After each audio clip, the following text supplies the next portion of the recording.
Hi, Coach Noss here. I'm bringing you today the second segment of my tour training system that I use with my pros. The first segment I brought you was the power system, and we use that in the beginning of the week. This moves into the strength and endurance, a little bit more load on the ground, what I call ground function. Then we get you up in some upright function, and then we go into more traditional weight training exercises to take the muscles into endurance phase, to really fatigue them using giant sets, supersets, and so on. So what I'm going to show you today is the on-ground function, and then we'll progress the following week into some upright function, and then finally the third week we'll show you our strength and endurance exercises using the giant sets. Hope you enjoy it. I look forward to bringing it to you. Enjoy. Give me some feedback on Facebook. Let me know what you think. And if you have any questions, you can get them there as well. Thanks, and have a great day. Enjoy.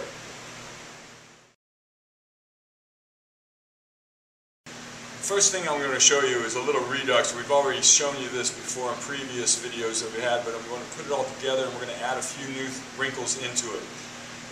Again, getting the spine fluid, being able to separate vertebra, getting that, especially that lower back unstuck and the thoracic area unstuck, and really getting separation is very important for anybody in any sport.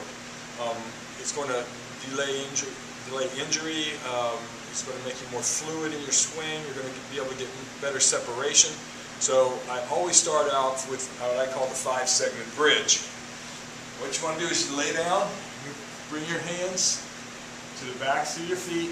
Feet should be knees shoulder width.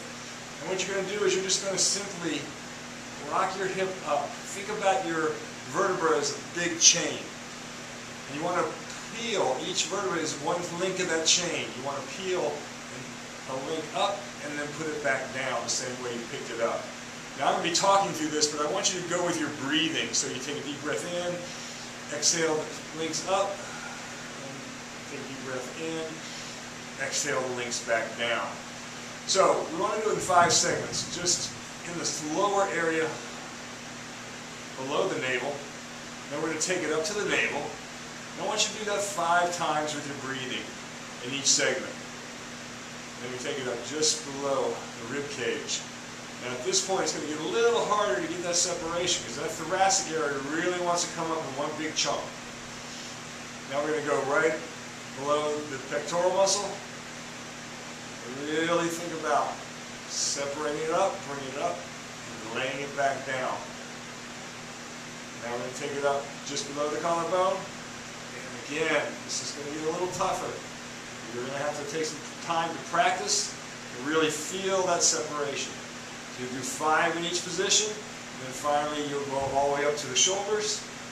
And let's really pace those back down and peel them back up 5 segments each time. Now after you've done that, make sure you reset again. And you're going up into your one-legged bridge. You're going to hold each side for 30 seconds. Bring the body up, extend the leg out straight. You want to make sure that the leg is straight, is in line with the bent leg. Pull that toe back slightly. I hope you can see this on film, but the toe is pulled back. You're going to hold that for 30 seconds. Make sure you really feel the glute on the load side firing. Hold it for 30, bend, bring it back down, reset, come back up, fire the other leg out, turn the toe back, and fire that glute. You're going to hold that for 30 seconds. You're going to do that 4 times to each leg, and then down. And from there, we're going to go on into our single leg, or straight leg full body load.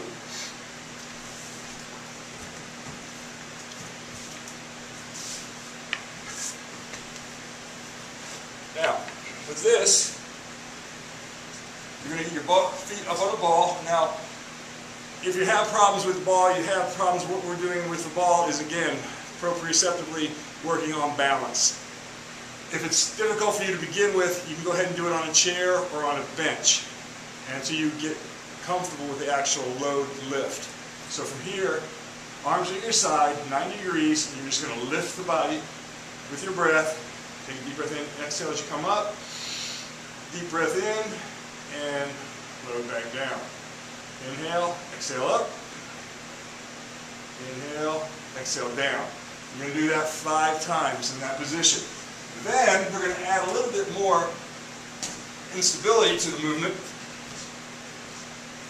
As your arms get further away from midline, your balance is going to be thrown off even more. So with this, you take another ball, extend up, take a deep breath in.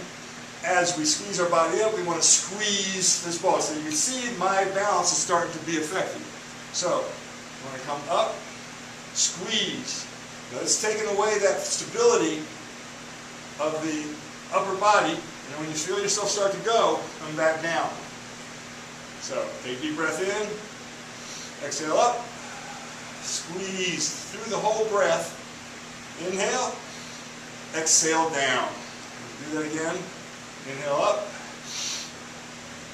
exhale, squeeze. As you see, as soon as you start to lose that, and again, it's going to depend on the ball itself, how hard it is, how much air is in the ball. The more air in the ball is going to make it a little easier. And exhale down. So we'll do 5 without the ball and 5 with the ball. From there we go into our leg curls on the ball. So we'll just stay here with this ball. Hands down at your side. And you're just going to simply pull in, pull out, stay up. Make sure you engage the core. Fire the hamstrings. Go with your breathing. And you'll do that for 10 reps. From here, bring the ball in. Arms are going to go out to your side. And you're simply going to roll over, trying to keep the opposite shoulder down as you bring your legs towards the floor. Inhale back up to the center. This is going to really help with your separation and your turn. Deep breath in, reset yourself, exhale down. You want to take your legs almost to the floor. Really think about keeping that opposite shoulder down. Inhale back to center. Inhale, exhale down.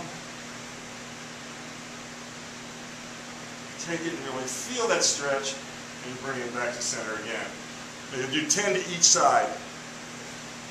From there, we go right on into our ab sequence, which we've done before. We've added a little new wrinkle to it. We've gone into our plank, not our planks, but our lying leg thrust. Keep the chin tucked into the chest.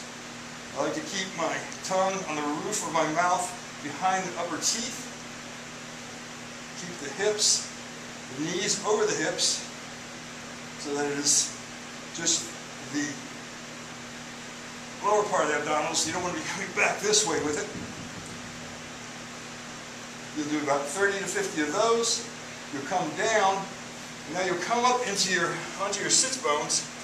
Now you like to use you don't have to use a weight, but I like to use a 25-pound weight. You can use a 10, you can use whatever med ball you have available. Balance on your sits bones, you're just going to bring the weight from side to side. You want to try and follow the weight as you go.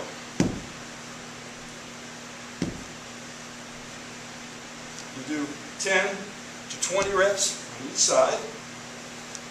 And then from there, you're going to go down into your lateral flexion.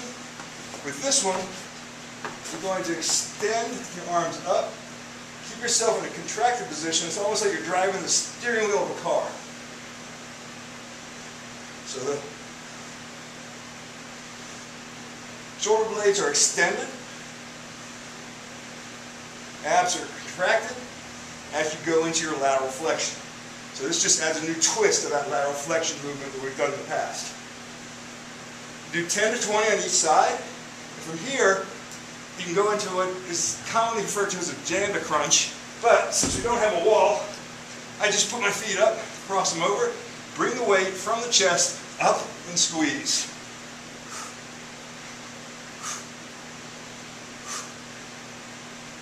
From this, you can do 10 to 20 repetitions.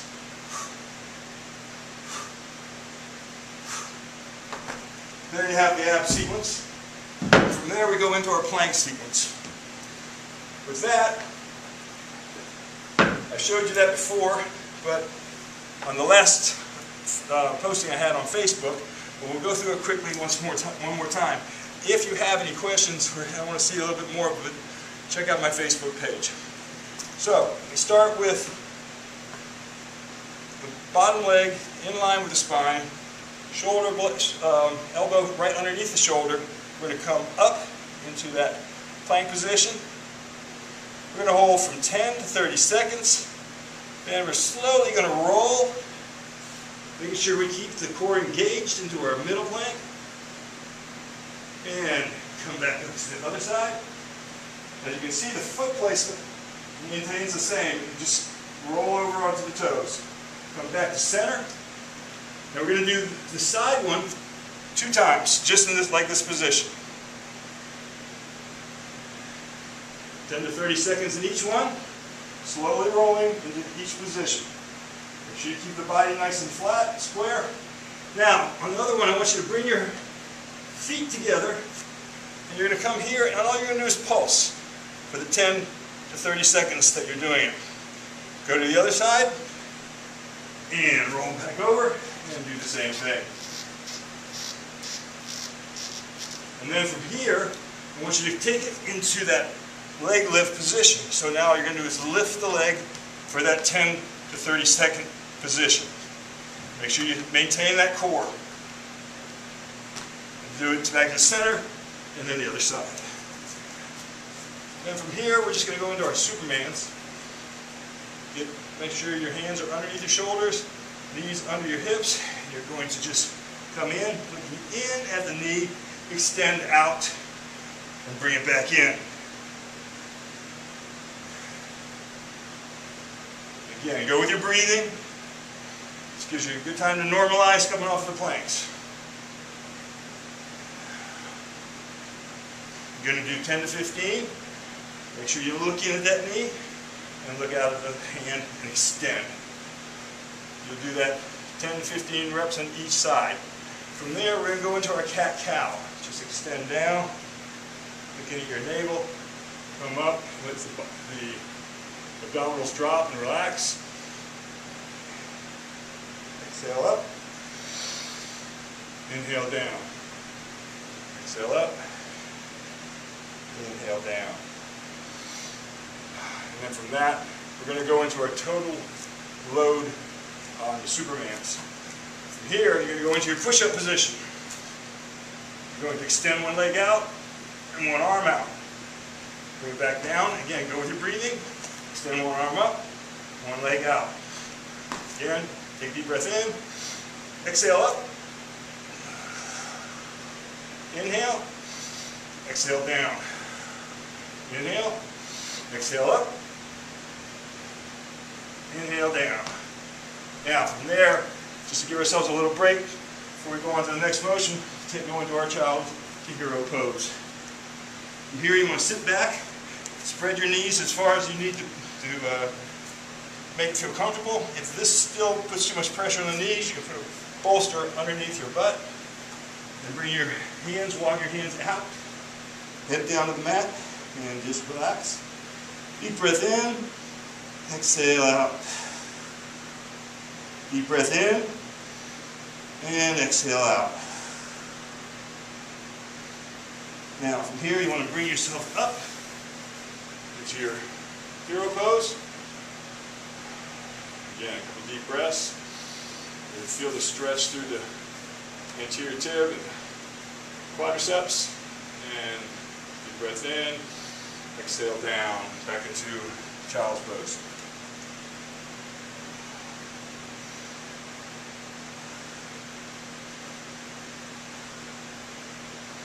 Inhale up. A couple more of these, and then you can move on into the upright function portion of the workout.